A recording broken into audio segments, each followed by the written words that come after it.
So hello friends, welcome back to my new blog. So guys, ఈ రోజు వచ్చేసి ఏంటంటే నేను మళ్ళీ అయితే మూవీకి వెళ్తున్నా. సో ఈ రోజు అయితే నాకు కూడా తెలియదు అసలు మూవీ టికెట్స్ బుక్ చేశారని. మా నాన్న అయితే మూవీ టికెట్స్ బుక్ చేశారంట. సో నేనైతే జాత్ మూవీకి అయితే వెళ్తున్నా, హిందీ మూవీ. సో నాకు కూడా మా నాన్న సర్ప్రైజ్ ఇచ్చాడు. సడన్ గా అయితే వెళ్తున్నా. 2 చెప్పా, 2:45 మూవీ.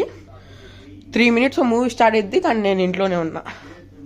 సో గైస్, నేను మీకు డైరెక్ట్ సినిమా హాల్ దగ్గర కలుస్తా.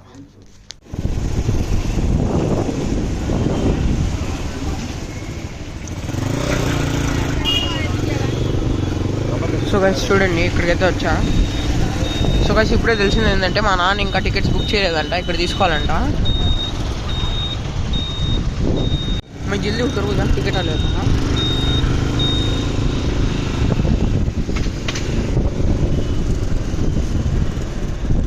काउंटर में नहीं कर लेना.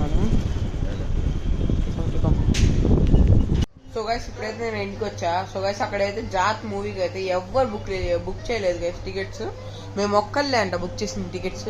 సో అందుకోసం అయితే పేమెంట్ అయితే రిటర్న్ కొట్టారు. ఇంకా మూవీ అయితే క్యాన్సిల్ అయిందంట. సో నేనైతే ఫస్ట్ షో సెకండ్ షో వెళ్దాం అనుకుంటున్నా. మ్యాక్సిమం సెకండ్ షోవే అడుగుతా.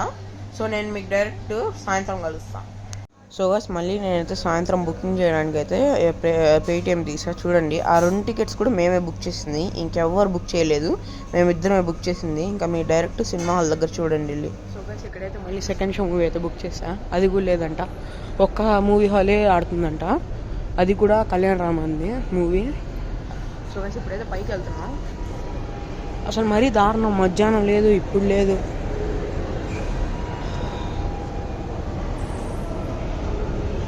సో గైస్, ఇక్కడైతే మాకు 3 సార్లు అయితే మూవీ పోయింది. పొద్దున, మధ్యాహ్నం, సాయంత్రం, రాత్రి సెకండ్ షో.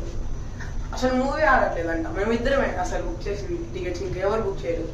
చాలా మంది చూస్తున్నారు కానీ సబ్స్క్రైబ్ చేయలేదు. Please like, share and subscribe.